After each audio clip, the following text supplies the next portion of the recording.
James Friend, you're the cinematographer for All Quiet on the Western Front, the German language adaptation of the classic novel about World War One. And that's pretty unsparing in its depiction of the brutality of the war and trench warfare. What were your initial thoughts on how you wanted to capture that? It's a very good question. I mean, we wanted it to be as realistic as humanly possible, and we wanted it to almost have a documentary approach, but not necessarily in the photography, but in the kind of overall filmmaking. We wanted everything to feel as authentic as possible. So even when selecting the location, selecting the time of year that we even shot, we selected the winter months for beautiful light, but also the breath is real, the environment is as real as you possibly can get, and I think just really hammering home the sort of authenticity of it all. And from a cinematography perspective, we did want to move the audience through that space as if you were a soldier and one of the sort of band of brothers on the battlefield, and move the audience through the explosions, through the gunfire, through the horror of it all, really. And there are a lot of those combat scenes where the camera is moving through the action. It's very kinetic. Is it as physically demanding as it looks like it might be? It was a lot more physically demanding than it actually looks, because when I was actually watching a behind the scenes video the other day, and the screaming and shouting and the running with the camera with the stabilize rig looked so aggressive, and then when it obviously is translated onto the screen through all the kind of the magic of technology and what the cameras can do and the gimbals can do, it looks like a sort of dolly shot, really. So actually it's that classic sort of swan up top, and beautiful up top, and below the surface everything's just moving a sort of 1,000 miles an hour. So yeah, it was an extremely challenging shoot, to say the least, but it made it all really sort of taste better in the end. You know what I mean? I look back and I don't think I would have changed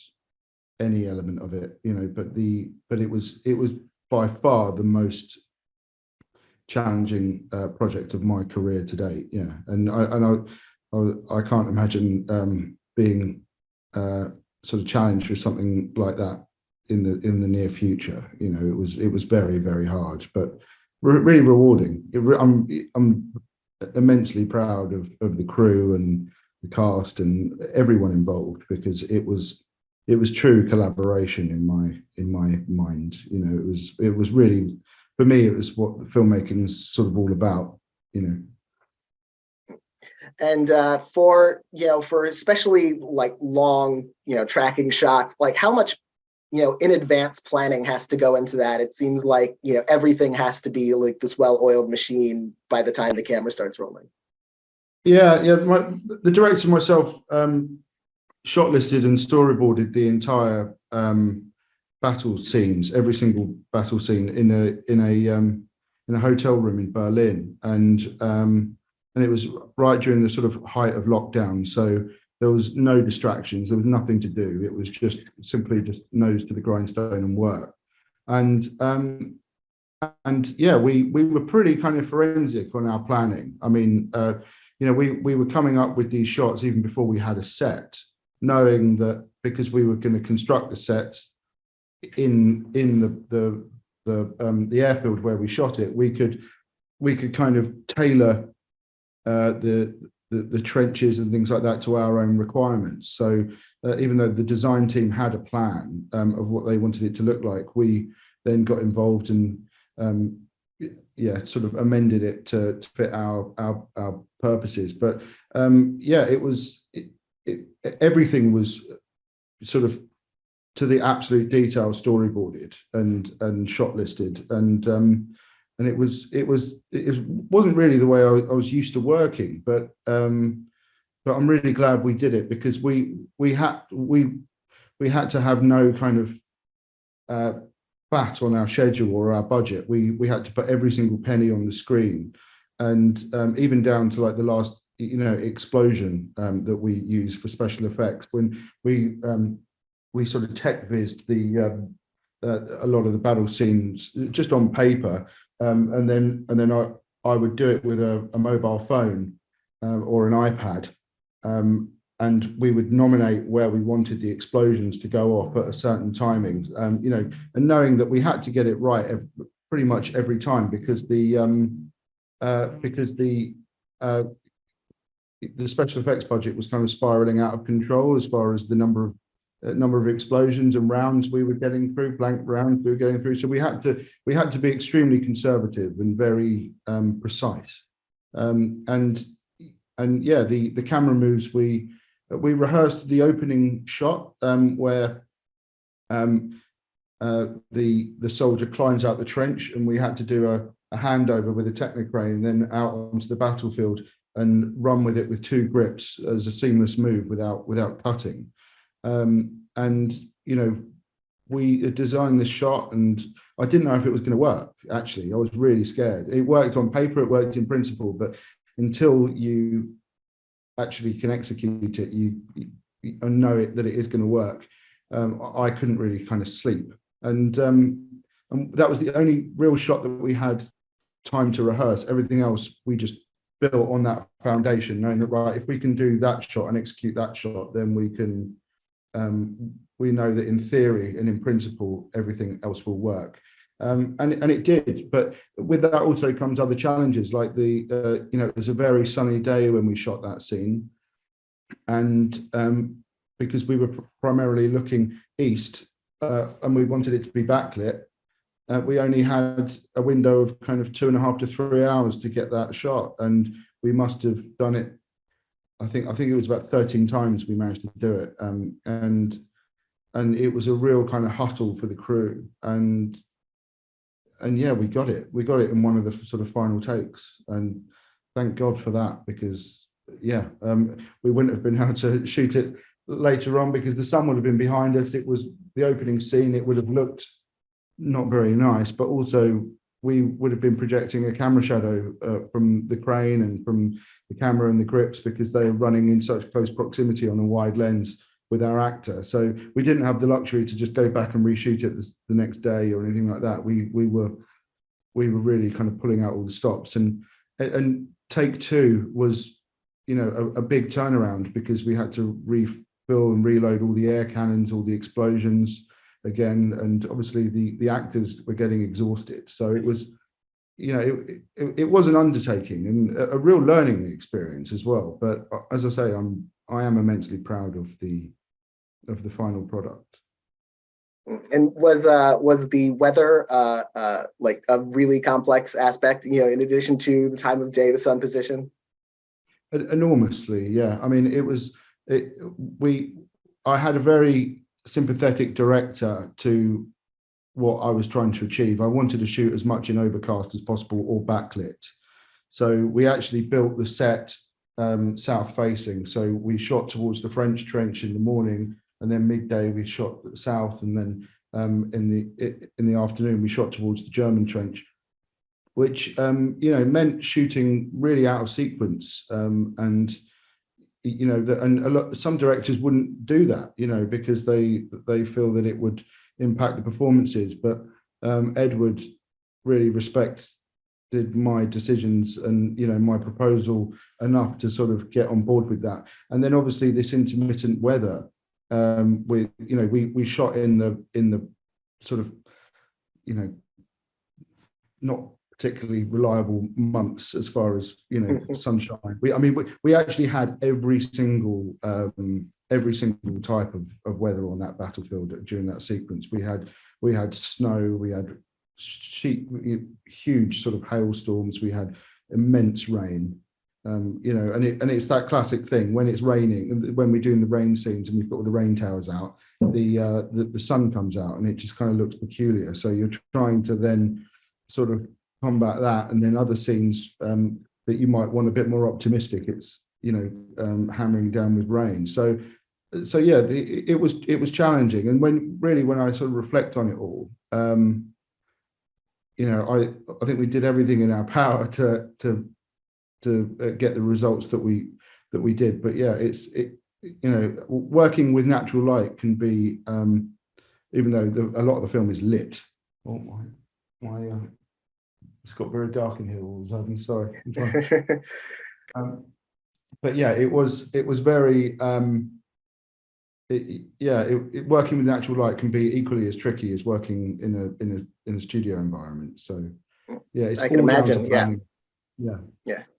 Well, I want to congratulate you on the film and your work on it, the incredibly arduous work on it, and thank you so much for joining me to talk about it. Rina Yang, you're the cinematographer for Nanny, about a Senegalese immigrant who experiences disturbing visions after she's hired as a nanny for an affluent family. What were the initial conversations with writer-director Nikiatu Jusu like about shaping the particular look of this film? It was a pretty casual meeting. When I first got the script, I mean, I'd been reading, many scripts at that point and wondering what I should shoot next. And it kind of immediately caught my attention, just because of the subject matter. It's something I could resonate with. And when I jumped, I was back in the pandemic world, so I was in London, and I got on the Zoom chat with Nikiatu, and then although virtual, we immediately kind of connected and we vibed, and so we straight after that they asked me if I wanted to shoot the film, and then I was like, yeah, of course, I love Nikiatu seemed like a great director, and I'd watched her film Suicide by Sunlight, and I thought that and other shorts that she directed and also shot, I thought that she's such a talented director with great visual, so I think that was like maybe a couple of years ago when we first connected. I think the initial conversation was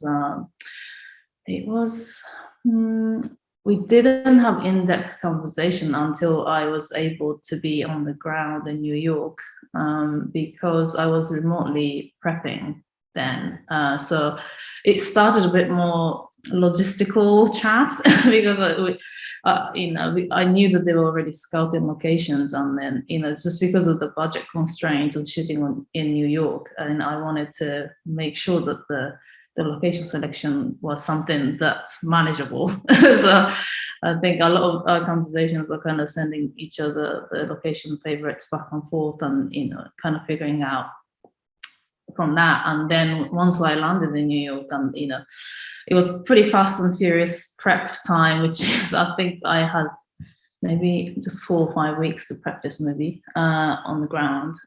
So I think we had to do a lot of logistical prep on tech scout, and then only towards the end of the prep that we were able to start shortlisting and sort of creative. But it helped at that point because we had most of the locations locked, and we could visualize how we wanted to shoot the film.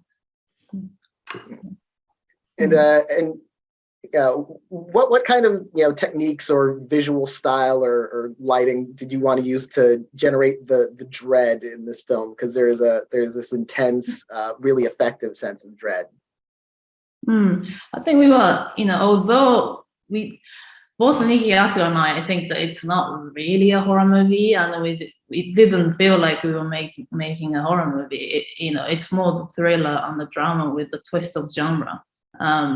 So but we were aware that we are making a genre movie, and then when it calls for the genre moments that we called, so the little kind of suspense moment, the camera creeping, and we did discuss, how we wanted that to develop going from the reality to hallucination to like horror moments. But I think it was pretty organic. We don't, both Nikiatu and I quite laid back, so we sort of go with the instinct and go with the flow, and I would suggest something like to her, and then she kind of she trusted me a lot in a way that she would let me do my things, and then only she, when she didn't feel like it's not something she was looking for, then she would kind of chip in.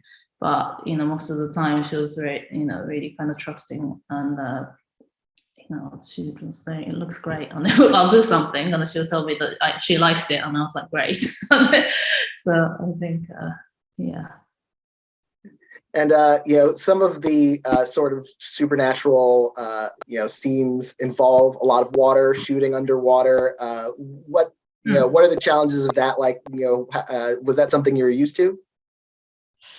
Yeah, I mean, I've done a lot of underwater shoots on other short form projects like commercials. I come from commercials and music video background, so I've shot like thousands of projects prior to embarking on this on this film. But the challenges was that we had to turn the swimming pool that we were shooting the scene, just not the surreal scene, but the pre-underwater moment, and we had to turn it into the underwater tank, and and they was underground in the university, and also some logistical issues. But and we had an extremely short amount of time to shoot the underwater sequence, and anyone who's done underwater knows that it goes very slowly, and it's very challenging for the actors. So I think we only had like 1 or 2 takes per shot that you see in the film. So I think that was the entire film production was a challenge, but I think it was one of the most challenging days for everyone who was on the shoot. And what was it like working with Anna Diop? Because her face, her form, are so pivotal to a lot of the striking images in the film. Yeah, I mean, as you can see in the film, she carries the film. She's amazing. I mean, the funny anecdote, it's not funny, but a little anecdote is, I think first week or so, I didn't realize that she's got an American accent in real life, because she kept talking in the character accent, because the French English, and then at some point she broke out in like her normal accent. It's like, oh, so I didn't realize she was really in the character in the beginning. I guess I mean, she's carrying a lot as a main character. She's in everything, and I guess the first week that she was really kind of on and off camera, she was in character, and as we went along, we all started to relax a little bit, and they realized that, oh, I didn't know that you actually have an American accent. But anyways, yeah, she was great. Yeah, we got on really well, and then it's been fun seeing her offset. We just did a bit of a press things in London, and it was nice to catch up with her. And is there a particular scene or image from the film that you're especially proud of capturing, or that maybe presented challenges, or that you think is especially striking? I like the driving sequence I did with Sinqua. It's one of the scenes where they go on a date. It was me kind of shoved into backseat with a little camera, and we were just driving around in loops. But it was really simply done. That the whole film is pretty simply done. But I liked that moment, that montage sequence where, I don't know, yeah, they're getting closer, and driving through New York. And also I think the conversation between them when they come out of the subway, and then when he asks Anna about her background, and just a little banter they have, I really like that scene. And you mentioned working in music videos and short films throughout your career. What are the biggest differences between those sorts of jobs and a feature film?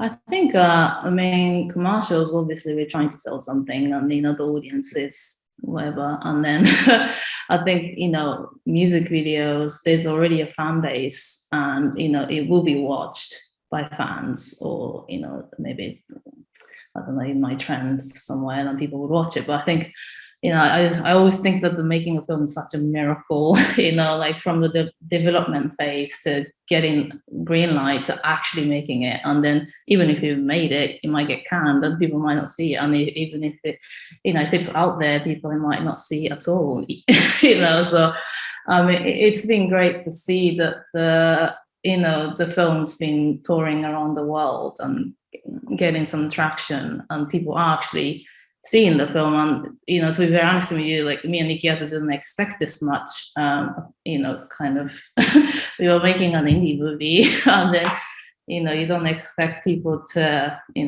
it's great that people can see it, and especially if it's going to be on VOD. But I think it's just kind of the difference between making short form and then features is you need a lot more miracles, I think, to reach the audience. I think. Well, I want to congratulate you on the film and look forward to it reaching audiences, because I think it very much will. And thank you so much for talking with me about it. Nice one. Thank you. Bobby Bukowski, you're the cinematographer for Till, about the murder of Emmett Till and the activism of his mother, Mamie. How well did you know the story before making the film? I knew the story very well. I grew up in New York City in the late 60s into the 70s. And of course, it was prime time for the struggle. My mother was a lefty Democrat in New York, and I was very aware of her involvement with equality and justice for all. So even as a child, I was, very active with her in demonstrations for racial equality. So it was a story that was close to my heart and something that I knew very well. And again, from what I understand, this was a very short prep, because you came onto this project late, leading up to principal shooting. How challenging is that to kind of prep a whole movie that way? That was pretty wild. I mean, Chinoya called me, 2 weeks from principal photography to see if I could come in and substitute the prior cinematographer. And I was leaving my house in Portland to go to Georgia within hours of the phone call that I had with her. It just meant that the first 6 weeks of the film, including prep, I didn't have a day off. So pretty much worked, something like 35, 40 days straight before I got to breathe, because we were working on weekends, obviously, because I was catching up. So it was harrowing, but she's a very precise director, and she had a shot list put together. But of course, in prep on the weekends, we would go to the locations, and sometimes those would change. And also, the interesting about prep was that we actually, since we were meeting on the weekends, had a time to evaluate what we had shot the previous week. And it's not normal that we usually do that as director and cinematographer. We usually go home and collapse and hope that we will be able to wake up and have another 5-day week. So there was this kind of evaluative period that's not usually baked into a film that was quite helpful. And one thing that distinguishes the film is it's a very dark subject matter, but it's not a dark film in terms of its visual style. There's a lot of color, there's a lot of vibrancy in it. Tell me about that approach and how you and Chinoya came to it. Yeah, very much so. That the main thing that Chinoya wanted out of this film was a celebration of Blackness. She did not want to see murky shadows. She wanted to literally and figuratively shine a light on the community and shine a light on this very specific injustice. So she just wanted it, there it is, and you see it all. The only time we actually had a lot of shadows in the film were when the killers perpetrate the crime, and in that we were more interested in keeping the white folk a little bit anonymous, because we talked about thematically, how can we not represent, let's not even give them the honor of having faces. So keeping them in darkness and using the flashlights to flare into the lens to obscure their faces was quite intentional. It's like, no, these aren't human beings, and we shouldn't represent them as human beings. So that was part thematically of quite opposite of how we were representing the Black faces in the film. Yeah, and speaking of which, you have Danielle Deadwyler. So much of the film plays on her face, her emotions, her performance. Tell me about shooting her, lighting her. What were some of the approaches there? Yeah, Danielle, first of all, was the entire inspiration for every inch of lighting and composition in the film. She's so incredible that it's amazing to have to step up in a way to support that magnitude of talent that she has. So she was a driving force in so many ways. We tested rigorously before we shot. We had two-day test day, and we spent many hours with Danielle in front of the camera. We pretty much knew, since it was quite a subjective story, that portraiture was going to be very important in the film and prevalent in our shooting the film. So I really wanted to investigate, and really dissect her face. And what we mostly learned in prep was that we really needed to get eye light.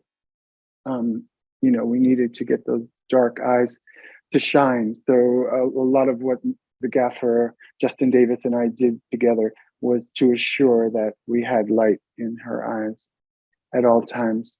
I found out, like, lighting black skin, and when we say black skin, it's like when we say white skin. There's such a range of tonality in black skin, and Danielle is quite dark. So I worked very closely with the makeup designer to keep a sheen on her face, so that we found that by using big, soft sources, reflective sources, more bounces, that it was able to, that sheen was able to pick up the light, and as opposed to incident light, incident direct light, we hardly ever used on her. And the film is very, it's very important. I know it's very important to Chinhoya not to show the violence against Emmett, but to show sort of the aftermath. What was it like shooting that scene where Mimi sees him in the morgue for the first time, and how emotional is something like that, or the whole film, to shoot? Yeah, I mean, the thing about shooting a scene like that in the morgue, we cleared the room out. It was just me and my dolly grip, and the mics were planted, and it was, the first take was what we were going to bank on, because she was ready to go. Knowing that Danielle had a 12-year-old son at the time she was shooting added extra pathos to the scene, because you could imagine what she was imagining as she was looking at the body of that boy.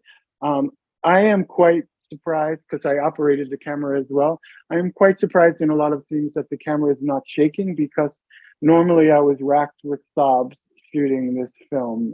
If you see Danielle crying in front of the camera, you could bet that behind the camera I'm in tears as well. You're 4 feet from a person's face, a human being that's pouring her heart out and suffering, and there's no way not to be involved with that.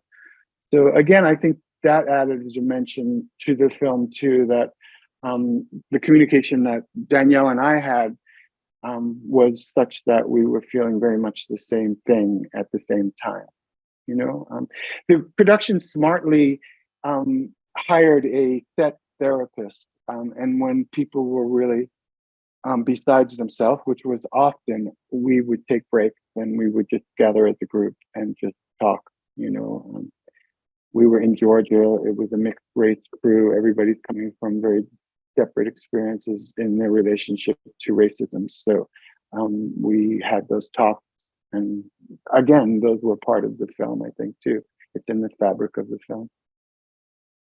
And the film has two primary settings in terms of Chicago and Mississippi. Did you bring something different to the different locations to kind of evoke Chicago and Mississippi differently? Yeah, I mean the community in Chicago, and it opens the film, is quite vibrant, you know, and quite open and free. It's where Emmett grew up, and we wanted to represent it in a warm, open, loving, tender way. Because when he goes to the South, it's a much more arch place to exist. There's a natural in the location where we were shooting out in the fields. There's usually a natural kind of diffusion just from the humidity in the air. So there's a little bit of you know, dirtiness in the air, more or less. Less color in those scenes. You know, the vibrancy goes down. It's a more white controlled location. So bringing those kind of strictures of the white people being lording over the black people, we took some of the color away. Well, I want to congratulate you on your work on the film, and you know, thank you so much for making the film, and thank you so much for talking with me about it.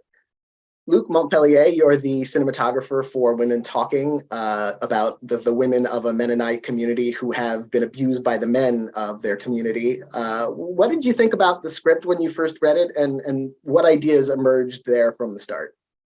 Well, I had the fortune of having worked with Sarah on all her feature films, all her narrative feature films from the beginning. So we have this very specific process that Sarah loves to work in. It was as she's writing early drafts of the script, she will send it to me, and I'll be able to read it at that stage. And she has a few people she does that with, so that, and when she hands me the script, she usually will tell me, you know, very few sentences to set the tone of what she's trying to do. And it kind of gets me in an advanced way to start thinking about visuals when I'm reading it. So then we have a conversation, and sometimes she goes back and starts injecting some of those ideas. So I feel quite fortunate. And for this film, she basically handed me the script and said, I want the imagery in this film to feel as epic and weighted as the decision that these women need to make. Based on their unwavering faith and, you know, them trying to figure out their future and reinvent that despite not being allowed to in their colony, in their society.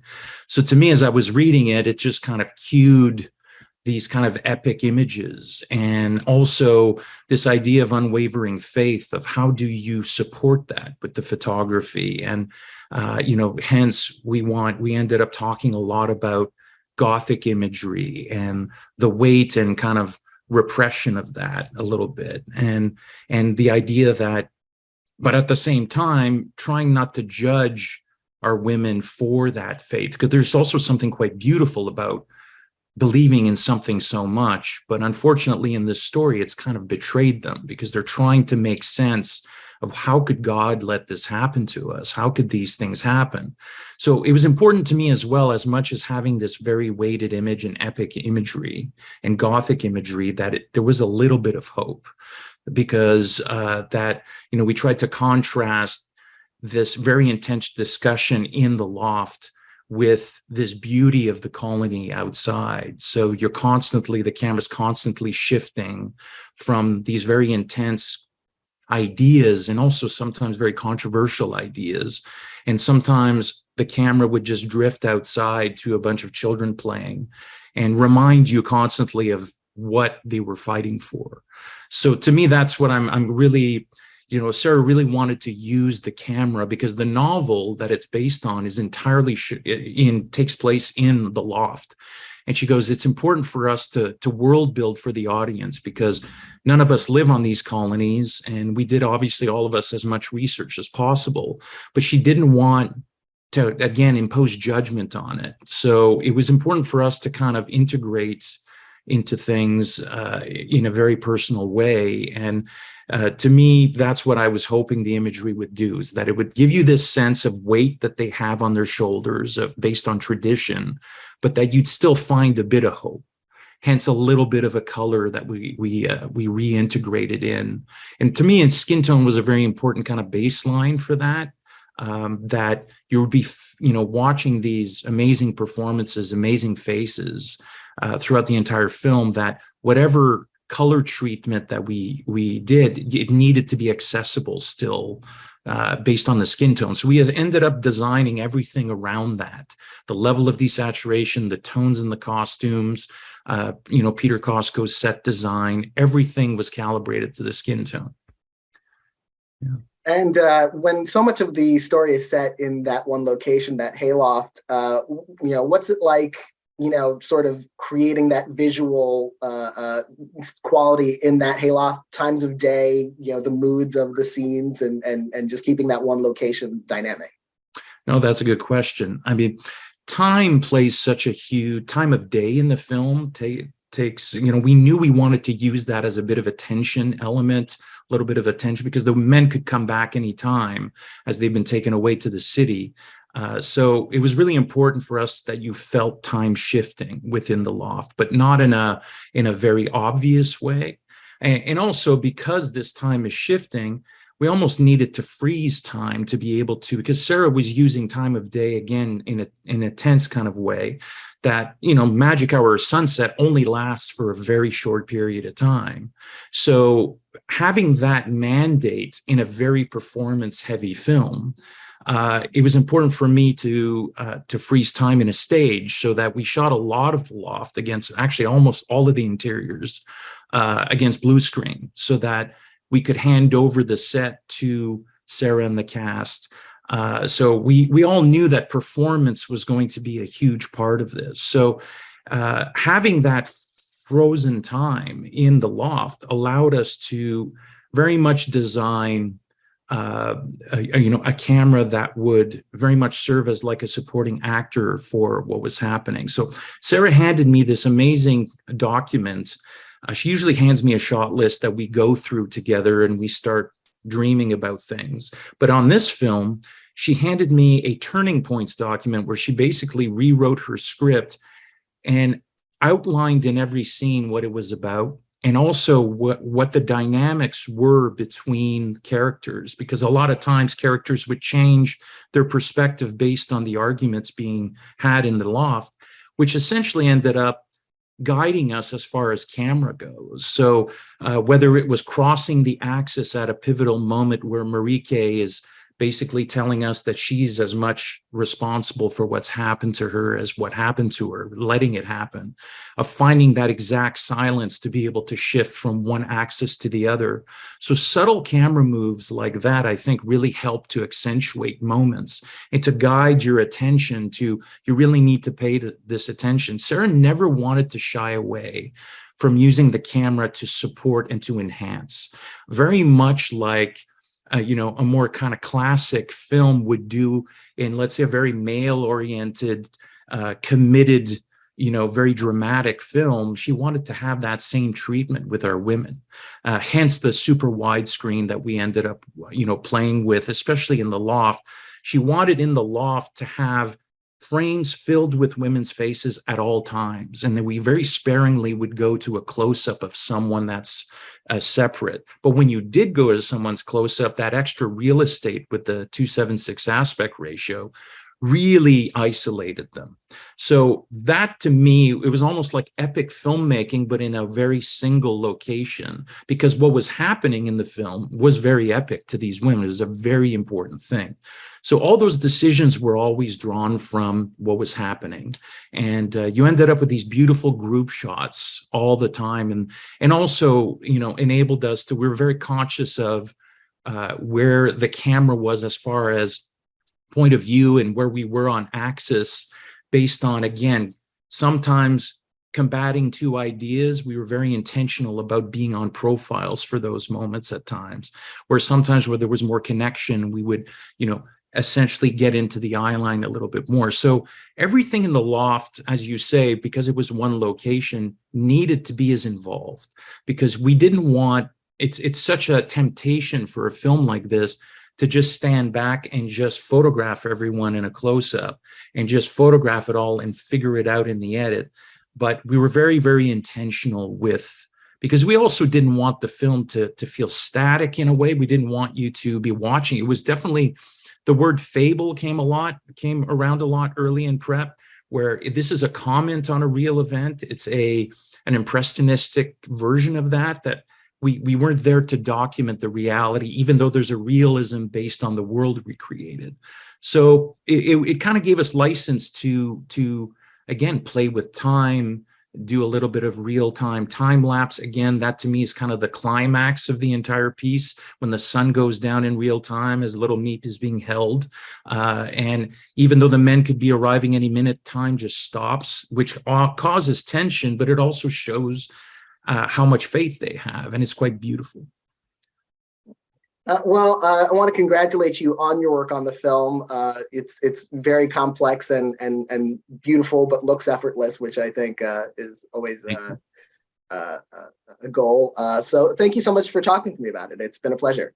Welcome to Gold Derby's Meet the Experts Film Cinematographers panel. I'm Daniel Montgomery, here with James Friend from All Quiet on the Western Front, Rina Yang from Nanny, Bobby Bukowski from Till, and Luc Montpellier from Women Talking. Now, cinematography is, of course, a very artistic field, but it is also a very technical one. So I'm wondering, kind of getting into the nitty gritty, what's your favorite type of camera or piece of equipment that you've worked with? And why? Let's start with Luc.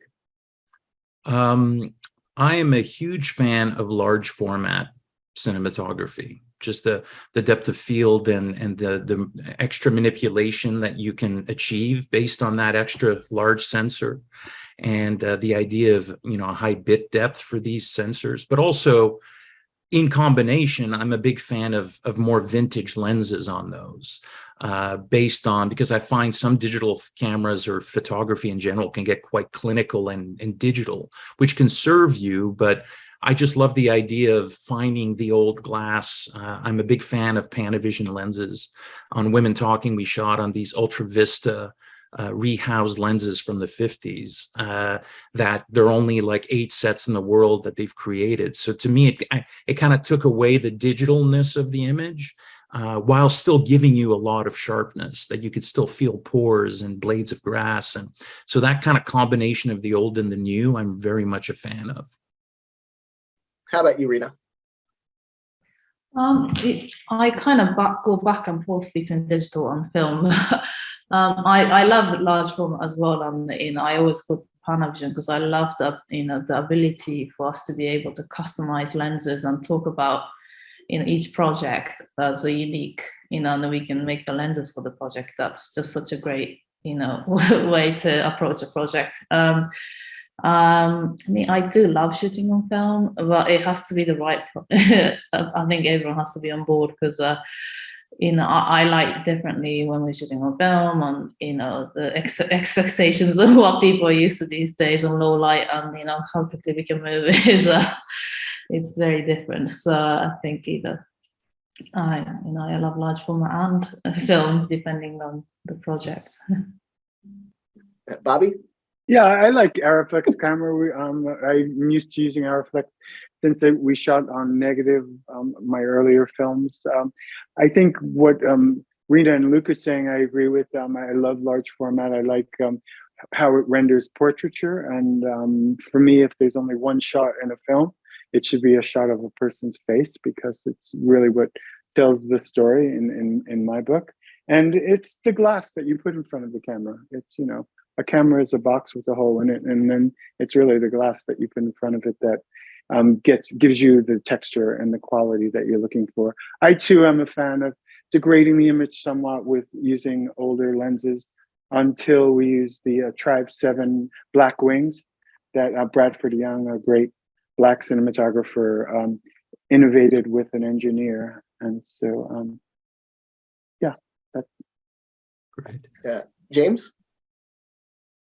It's a very good question. I mean, I really am all about the right tool for the right job, and I always used to be obsessed with the technology and the cameras. And I think as I kind of developed in my career, that you're duty bound to understand the workflow and understand your box of tools, which is so important for one aspect of cinematography.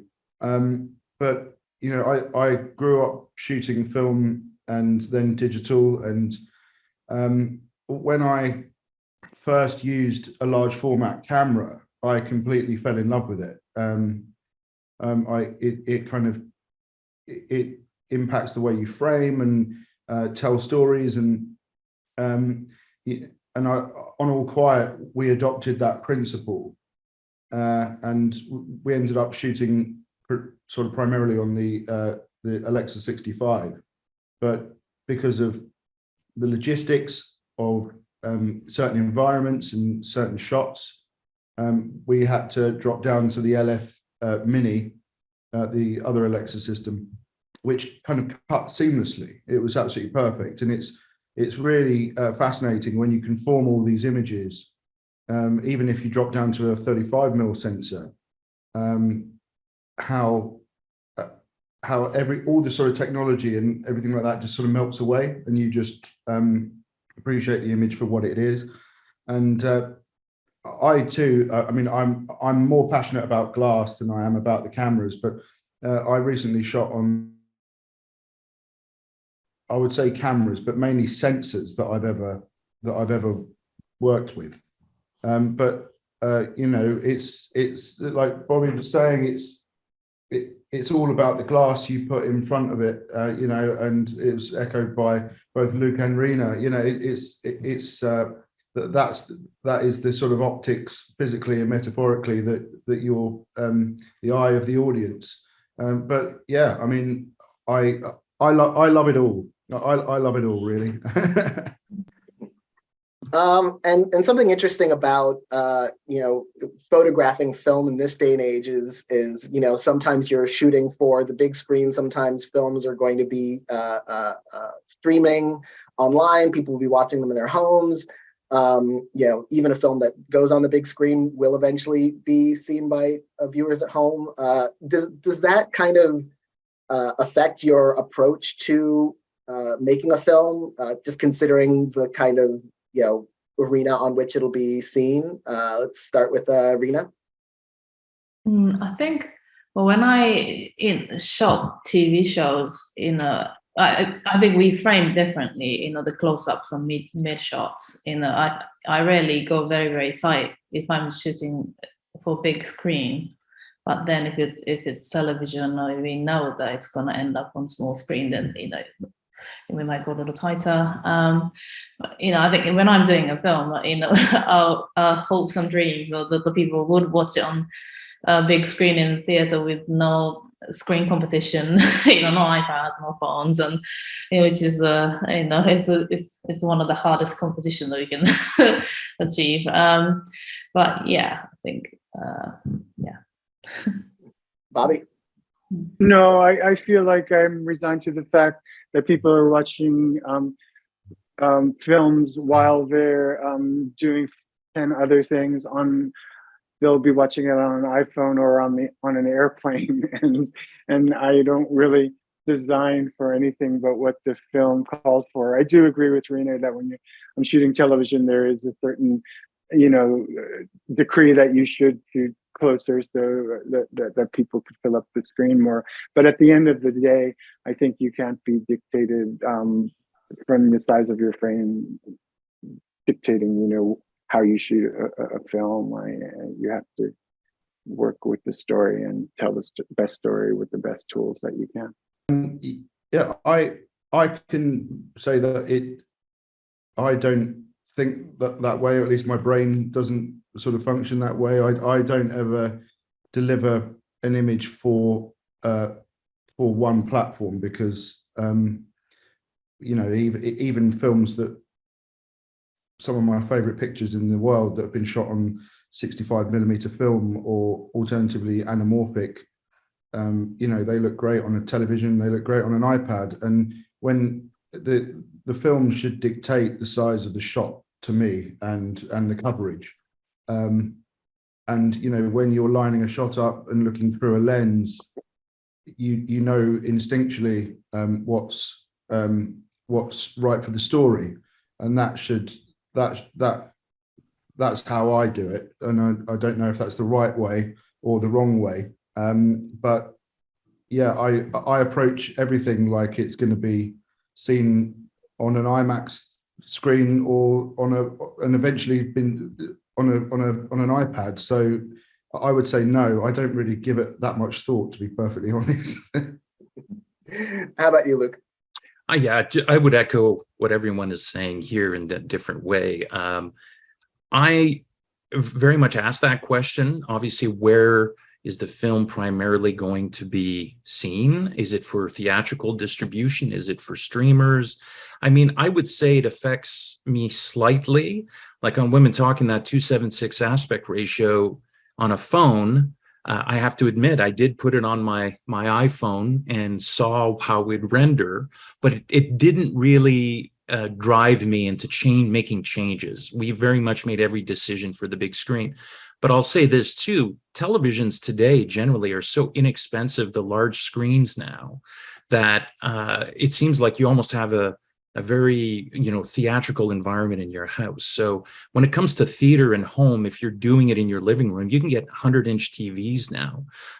So I would say that too. I would say it doesn't really impact me as well, but being aware of where it's primarily going to show, it is considered a bit based on frame size for me a little bit, but I never go down to the iPads and the iPhones because that's a completely different viewing experience, and you have to pick one, and it's a shame to have to frame something for an iPhone and then make those decisions for the big screen. It's just not. But I think big screen is such the historic kind of gold standard that's what I tend to think of as well.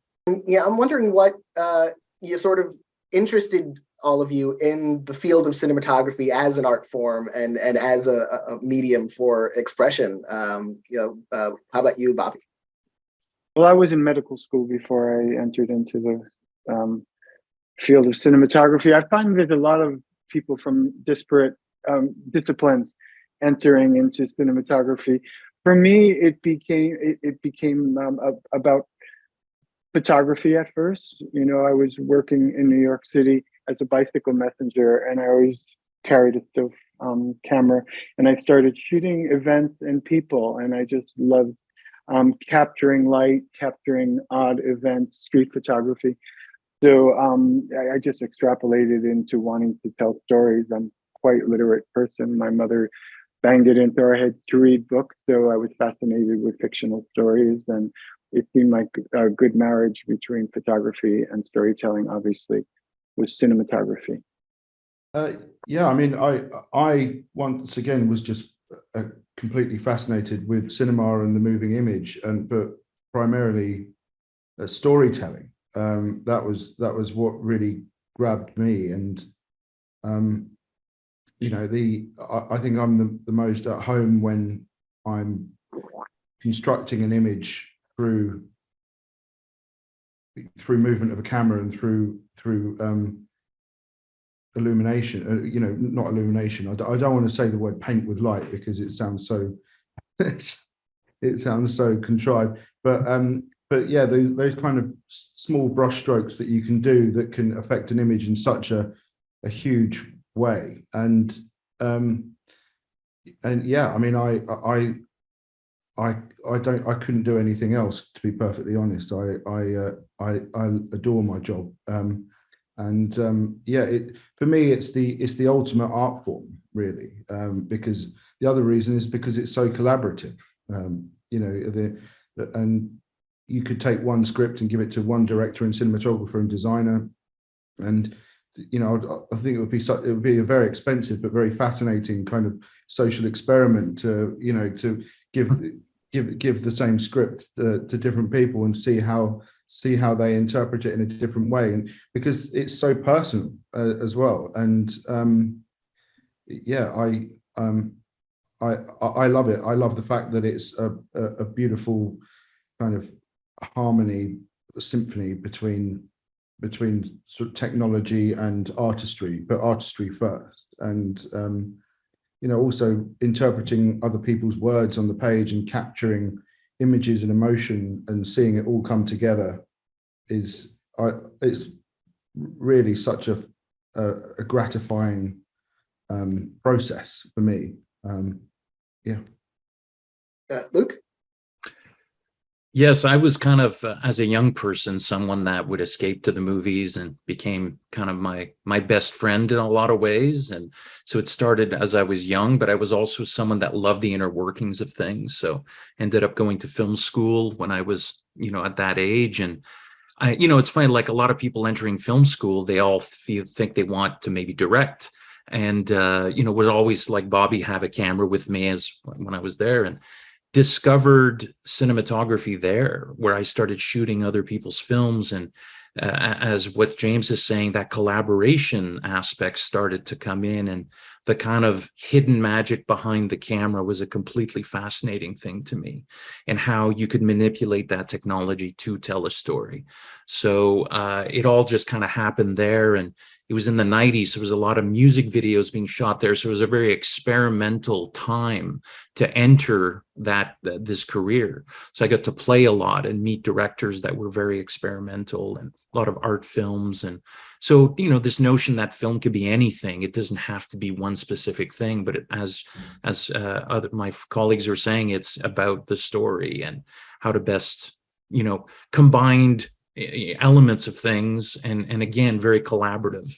To me, that's my favorite part, where you create a safe environment where everyone has ideas, and including my crew, and there's nothing like it. It's quite a high.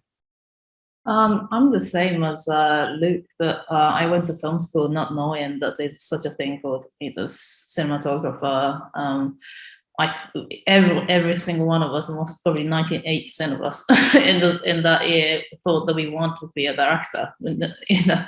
I just wanted to make films. That I loved watching movies, and I used to draw comics and make up my own little comic books. I loved taking pictures and making home movies. So it was kind of natural transition that, when I thought about what I wanted to do when I grew up, so should I do art? Well, the art modern art just felt like such an abstract concept, or, the profession. And how would I tell a story with this piece of sculpture? So I ended up going to film school, and I think only 1.5 years into 2-year course, I discovered there's such a thing called cinematography. And, I really enjoyed that, although there was no female cinematographers, and, the boys were kind of surrounding the camera in the film school, and they wouldn't let me touch it. But I just started working as a camera assistant on set, and then, I saw a female DP working, and, it really fascinated me that I could do that. And it kind of, it clicked everything, that I like taking pictures. I like, telling stories. And I think that was the beginning. And really, I sort of fell into, cinematography, that I didn't know that I would like it. But it's, like James said, I really think it's the best job in the world. The collaboration with, other such talented people, and, I think we're just so lucky to be able to do this as a job. Well, I want to congratulate all of you on your work. It's so varied and unique, and it's been a pleasure talking with all of you about it. Thank you. Thank you. Yeah. Nice to meet you all.